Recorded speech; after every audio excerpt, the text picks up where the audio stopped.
मंत्रा career academy की live class ये part दूसरा है, जिसमें हम देखेंगे आज लाभ और हानि पर कुछ महत्वपूर्ण प्रश्न। जैसा कि मैंने आपको पहले बताया था, पार्ट 1 में हमने कुछ महत्वपूर्ण सवाल देखे थे। अब पार्ट 2 में हम देखेंगे कि किस प्रकार से और भी इन सवालों को हल कर सकते हैं। जैसा कि आपके सामने लिखा हुआ है कि किसी वस्तु को 5% हानि की अपेक्षा 10% लाभ पर बेचा जाता है तो विक्रेता को 75 अधिक मिलते हैं। वस्तु का क्रय मूल्य कितना? देखिए, सवाल को समझना जब हम सवाल अच्छे तरीके से समझेंगे तो जवाब बड़ी आसानी से दे पाएंगे, क्योंकि सवाल को समझना ही सब कुछ है। यदि देखिए फिर से एक बार पढ़ते हैं, फिर मैं इसको बताता हूँ कैसे हम करेंगे। हम दोनों ही तरीके से देखेंगे कि किताब में आपको कैसे देखने को मिलेगा और किस प्रकार से हम इसको दूसरे सरल तरीके से कर सकते हैं। हम अपने सरल तरीके से भी इसको बहुत कम समय में कर पाएंगे, क्योंकि एग्जाम में जैसा कि आपको पता है कम समय मिलता है। तो मैं आपको किताब के साथ साथ कुछ अपने तरीके भी बताऊंगा, तो इससे आप बने रहिए और वीडियो को स्किप मत कीजिएगा, लास्ट तक देखिएगा। चलिए शुरू करते हैं। अब देखिए, सवाल बोल रहा है कि यदि किसी वस्तु को 5% हानि की अपेक्षा 10% लाभ पर बेचा जाता है तो विक्रेता को 75 अधिक मिलते हैं। वस्तु का क्रय मूल्य कितना है? तो जिसमें कि हम मानेंगे क्रय मूल्य होता है x। क्रय मूल्य वह मूल्य होता है जिस पर किसी वस्तु को खरीदते हैं। तो क्रय मूल्य माना मैंने x है, और अब देखिए वो बोल रहा है कि 5% हानि के साथ बेचें। तो भैया विक्रय मूल्य हमने लिखा भाई 5% हानि के साथ अगर विक्रय मूल्य होगा तो कुल का बचेगा 95%, मतलब x का 95%, मतलब x गुणा के 95/100। और यहाँ पर बात करें कि भाई 10% लाभ के साथ बेच, तो यही भी अब क्रय मूल्य तो यही रहेगा। अभी x का 110% उसको मिलता, तो ये हो जाएगा x गुणा के 110/100। अब अगर आप देखें तो वो बोल रहा है कि देखिए हानि की अपेक्षा अगर 10% लाभ पर बेचता है तो उसको 75 अधिक मिलते हैं। तो देखिए उसने कितने लाभ पर बेचा है? देखिए लाभ के साथ बेचा उसने इतने में, ये विक्रय मूल्य है, और हानि के साथ बेचा उसने इतने में, ये विक्रय मूल्य है।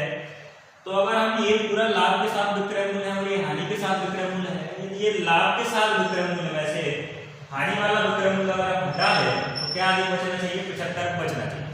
तो उसी प्रकार से हमने क्या किया कि लाभ के साथ जो हमारा विक्रय मूल्य है उसमें से हानि के साथ वाला विक्रय मूल्य हम हटा देंगे तो क्या बचेगा? 75 बचेगा। जैसा कि अब हम देखेंगे, अगर हम एलसीएम लेंगे 100 और 100 का एलसीएम लिया तो 100 निकल के आएगा, और 110 में से 95 जाएंगे तो क्या बचेगा? 15x बचेगा। तो 15x/100 बराबर के 75। यहाँ से अगर हम देखें तो 15 जो कि गुणा में है वो भाग में चला जाएगा, और 100 जो भाग में है वो गुणा में आ जाएगा। तो यहाँ से हो जाएगा हमारा 75 गुणा के 100/15, और 15 से 75 को काट देंगे तो 15 चौके 60, 15 पर 75, 5 बार में कट जाएगा, और 5 गुणा के 100 कितना हो जाएगा? टोटल 500। तो यहाँ से हमने देखा कि हमारा जो क्रय मूल्य निकल के आ रहा है वो 500 निकल के आ रहा है। अब हम क्या करेंगे, ये तो रहा किताबी तरीका x मान करके, जैसे अपन ने किया, पर एग्जाम में आपके पास इतना टाइम नहीं होता है, ठीक है। तो हम देखेंगे हमारे तरीके से इसको बड़े ही कम समय में बहुत अच्छे तरीके से कैसे कर सकते हैं। देखिए यहाँ पर बात चल रही है, अगर आप देखें, देखिए यदि किसी वस्तु को 5% हानि की अपेक्षा 10% लाभ पर बेचता तो 75 अधिक मिलते। तो हमको कुछ भी नहीं करना है, जितने प्रतिशत की हानि हो रही है और जितने प्रतिशत का लाभ हो रहा है, इन दोनों को हमको क्या कर लेना है? ऐड कर लेना है। देखिए 10% प्लस के 5% टोटल होता है 15%, मतलब इन दोनों विक्रय मूल्यों के बीच में कितने का गैप है? 15% का गैप है। देखिए समझने का प्रयास करिएगा, एक 5% कम है और एक 10% ज्यादा है, तो दोनों के बीच का जो गैप है वो कितना होगा? 15% का। और इस 15% के गैप में कितने का अंतर आ रहा है? देखिए 15% में केवल 75 रुपए का अंतर आ रहा है, मतलब टोटल 75 जो है वो 15% है, तो 100% कितना होगा? तो 100 गुणा के 15, है ना। या फिर आप x नहीं मान सकते हैं, अगर आपको यहाँ से कोई दिक्कत आती है तो x का 15% बराबर के 75, ऐसा करके भी इसको कर सकते हैं। तो अभी यहाँ पर x बराबर के 75 गुणा के 100/15, 15 पर 75, तो ये 500 यहाँ से आपको क्रय मूल्य निकल के आ जाएगा, ठीक है। आपको ये सब कुछ करने की जरूरत नहीं है। तो जितना भी देखिए 5% कम मतलब 95, 10% ज्यादा मतलब 110, और इन दोनों के बीच है केवल 15% का गैप, और 15% में 75 रुपए बढ़ते हैं, मतलब 15% का जो मान है वो कितना है, 75 है। अगर 15 का 75 है, देखिएगा यहाँ पर से हमने देखा कि 15% बराबर 75 है, तो 100% बराबर कितना निकल गया है हमारा 500। तो आप ऐसे कर सकते हैं। चलिए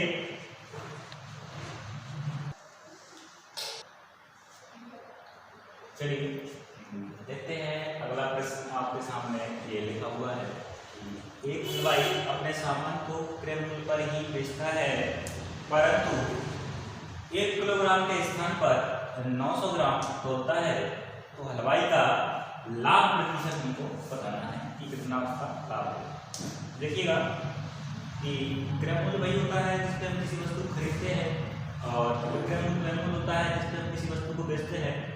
परंतु ये हलवाई क्या करता है कि क्रय मूल्य, जिस क्रय मूल्य पर वो खरीदता है उसी क्रय मूल्य पर बेचता है, परंतु थोड़ी तौल में क्या कर देता है, त्रुटि कर देता है, यानी कि वो 1 किलोग्राम के स्थान पर 900 ग्राम तोलता है। तो इस प्रकार के सौदे में हमेशा लाभ होता है, और इस लाभ प्रतिशत को हम ज्ञात करने के लिए क्या फॉर्मूला यूज करते हैं वो देखते हैं कि लाभ प्रतिशत बराबर के यहाँ पर हम लिखेंगे त्रुटि। त्रुटि मतलब क्या, जितनी तौल में वो गलती कर रहा है। यहाँ पर हम बात करें, यहाँ पर देखिए मैं सब बताऊंगा आपको, पहले हम एक फॉर्मूला देखते हैं।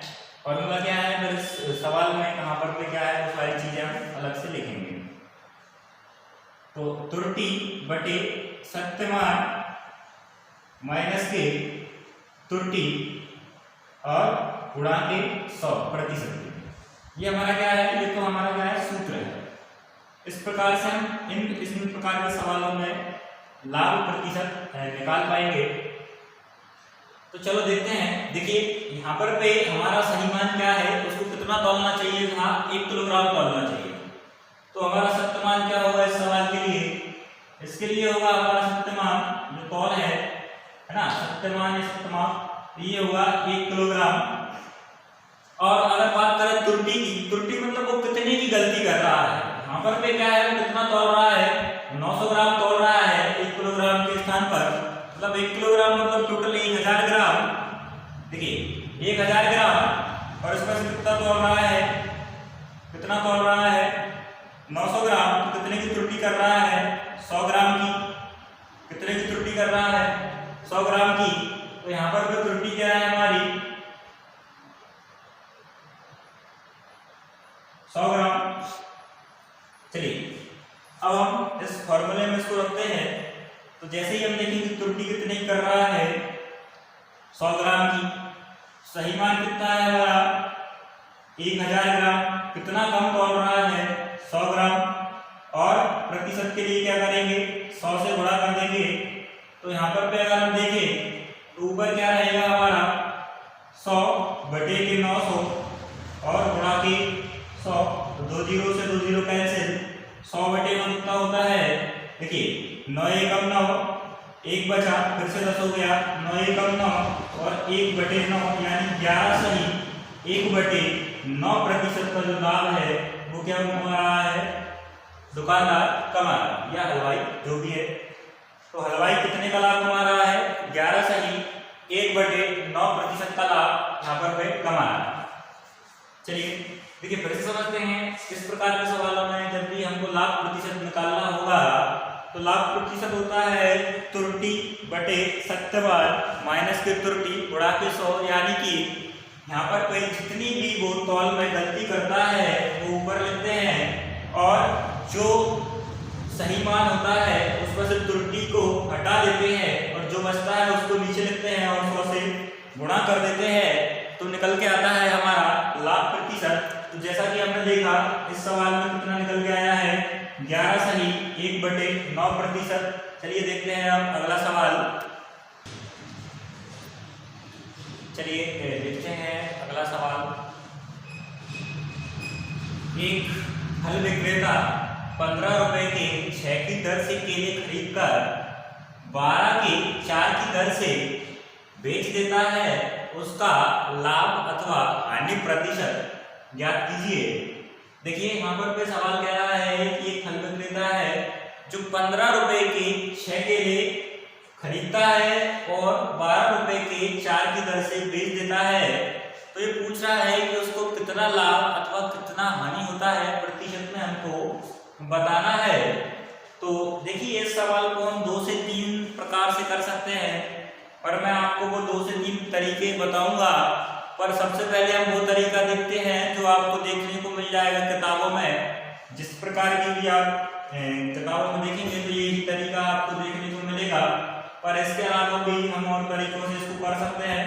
चलिए सबसे पहले हमको कुछ भी नहीं करना है, जैसा कि आपको देखने को मिलेगा यहाँ पर पे इस प्रकार का जब भी दर वाला सवाल आपको मिले तो हम सबको एक साथ लिख लेंगे, जैसे 15, 6, 12, 4, और इन सबका हम निकाल लेंगे एलसीएम। देखिए एलसीएम तो आप सबको आता ही होगा, ठीक है, एलसीएम निकाल लेंगे। चलिए एलसीएम निकालते हैं, तो एलसीएम कितना निकल के आएगा, पहले सबसे छोटी संख्या से काटेंगे। चलिए 2 3 6, 2 6 12, 2 दूनी 4, फिर 2 से काटेंगे, बहुत बढ़िया। अब काय से काटेंगे, अब 3 से काटेंगे, 3 5 15, 3 एकम 3, 3 एकम 3, और लास्ट में काय से 5 से, तो 5 किया 15, 15 दूनी 30, 30 दूनी 60, यानी कि हमारा जो एलसीएम है वो कितना निकल के आया है, 60 निकल के आया है। चलिए बहुत बढ़िया, एलसीएम कितना निकल के आया है हमारा 60। यहाँ तक एलसीएम निकालने के बाद की जो प्रोसेस है आप देखिएगा, एक फल विक्रेता 15 के 6 की दर से खरीदता है, खरीदने की बात चल रही है, खरीदने की बात चल रही है, मतलब क्या है, ये क्रय मूल्य है, और 15 में कितने खरीद रहा है, 6, यानी कि ऊपर लिखेंगे हम रुपए और नीचे लिखेंगे हम वस्तु। देखिए ऊपर लिखेंगे रुपए, नीचे लिखेंगे वस्तु, इससे आपको भूलने की समस्या खत्म हो जाएगी। जैसे कि बात कर रहा हूं मैं, 15 रुपए में 6 की दर से केले खरीद रहा है, मतलब रुपए है 15 और वस्तु कितनी आ रही है 6। तो जब भी हम इस प्रकार के सवाल में देखेंगे तो रुपए बदलते वस्तु लिखेंगे। यहाँ पर भी रुपए कितने हैं, 15 रुपए है, और कितनी वस्तुएं आ रही है 6, मतलब 15 रुपए में 6 केले आ रहे हैं। तो आप याद रखिएगा कि ये जो मूल्य हमेशा जो लिखा जाएगा वो काय में लिखा जाएगा, रुपए बटे वस्तु के रूप में लिखा जाएगा। चलिए बहुत बढ़िया, और जो एलसीएम आया था उससे हम इसमें गुणा कर देंगे, तो 6 लाख 60, और ये टोटल कितने रुपए निकल के आ गए, 150 रुपए, यानी कि जो हमारा क्रय मूल्य है वो क्या है, 150 रुपए। और जब विक्रय मूल्य की अगर हम बात करेंगे, देखिएगा विक्रय मूल्य में भी सेम का वैसा ही 12 रुपए में कितने खरीद रहा है, 4। तो यहाँ पर पे रुपए कितने हैं, रुपए कितने हैं 12, और कितनी वस्तुएं आ रही है इसमें, 4। बहुत बढ़िया, कितनी वस्तुएं बेच रहा है 12 रुपए में, कितनी वस्तुएं बेच रहा है, 4। बहुत बढ़िया, एलसीएम क्या था हमारा 7। चलिए यहाँ पर पे 12 रुपए में 4 बेच रहा है, मतलब 12 रुपए में कितनी वस्तुएं बेच रहा है, 4 वस्तुएं बेच रहा है। तो यहाँ पर पे रुपए बटे वस्तु, यानी कि 12 रुपए में 4 वस्तु बेच रहा है, तो 12 बटे 4, और एलसीएम जो हमारा था वो 60, तो 60 से गुणा कर देंगे। जब मैं इसको 4 से काटूंगा तो 4 किया 12, और ये 60 गुणा 3 यानी नीचे में 18, 180 रुपए। मतलब यहाँ पर पे पूरा स्पष्ट हो चुका है सवाल कि देखिए उसने जो भी खरीदा वो 150 रुपए की खरीदे और बेचे कितने के है, 180 के। लेकिन लाभ निकालना बड़ा ही सरल हो गया हमारे लिए। तो लाभ बराबर क्या होता है, देखिए लाभ बराबर क्या होता है, लाभ बराबर होता है हमारा विक्रय मूल्य माइनस के क्रय मूल्य, विक्रय मूल्य माइनस के क्रय मूल्य होता है। तो यहाँ पर तो विक्रय मूल्य कितना है, 180 रुपए, और क्रय मूल्य हमारा कितना है, 150 रुपए। तो यहाँ से लाभ कितना निकल के आया, 30 रुपए। लाभ कितना निकल के आया है, 30 रुपए। चलिए देखिए लाभ है हमारा 30 रुपए। अब लाभ प्रतिशत हम कैसे निकालते हैं, जैसा कि हमने देखा था लाभ प्रतिशत के लिए हम क्या करते हैं। देखिए लाभ प्रतिशत जब भी हमको निकालना होगा, लाभ प्रतिशत जब भी हमको निकालना होगा तो लाभ बटेगी क्रय मूल्य, लाभ बटेगी क्रय मूल्य और गुणा के 100। देखिए लाभ बटे क्रय मूल्य गुणा के 100। और मैंने आपको बताया था कि चाहे हम लाभ निकालें चाहे हानि निकालें, हमेशा क्रय मूल्य पर ही गिने जाएंगे, मतलब बटे में जो नीचे है हमेशा क्रय मूल्य ही रहेगा। तो यहाँ पर हम बात करते हैं, देखिए ये पहला स्टेप जो मैंने आपको बताया कि सबसे पहले हम एलसीएम लेंगे, जो कि हम लेके निकाले 60। उसके बाद मैंने आपको बताया कि भाई कैसे हम क्रय मूल्य निकालेंगे, कैसे हम विक्रय मूल्य निकालेंगे। फिर उसके बाद हमने देखा कि लाभ हम कैसे निकालेंगे। लाभ जब भी निकालेंगे, लाभ बराबर विक्रय मूल्य माइनस क्रय मूल्य, तो 180 हमारा क्या है, विक्रय मूल्य है। 150 हमारा क्या है, क्रय मूल्य है। 180 में से 150 जाएगा तो क्या बचेगा, क्या बचेगा, 30। बहुत बढ़िया, लाभ हमारा है 30। अब हम तीसरे स्टेप में कैसे देखते हैं कि लाभ प्रतिशत हम कैसे कैलकुलेट करेंगे। तो लाभ प्रतिशत निकालने के लिए लाभ है हमारा कितना, 30 रुपए। क्रय मूल्य है हमारा कितना, क्रय मूल्य कितना है, 150 रुपए। और प्रतिशत के लिए हम क्या करेंगे, 100 से गुणा कर देंगे। 3 एकम 3, 3 5 15, 5 से काटेंगे, 5 गुना 10 यानी टोटल 20। तो इसको जो लाभ होता है वो 20% का लाभ होता है। चलिए, ये तो रहा हमारा तरीका एक, जो कि आपको सभी जगह देखने को मिल जाएगा।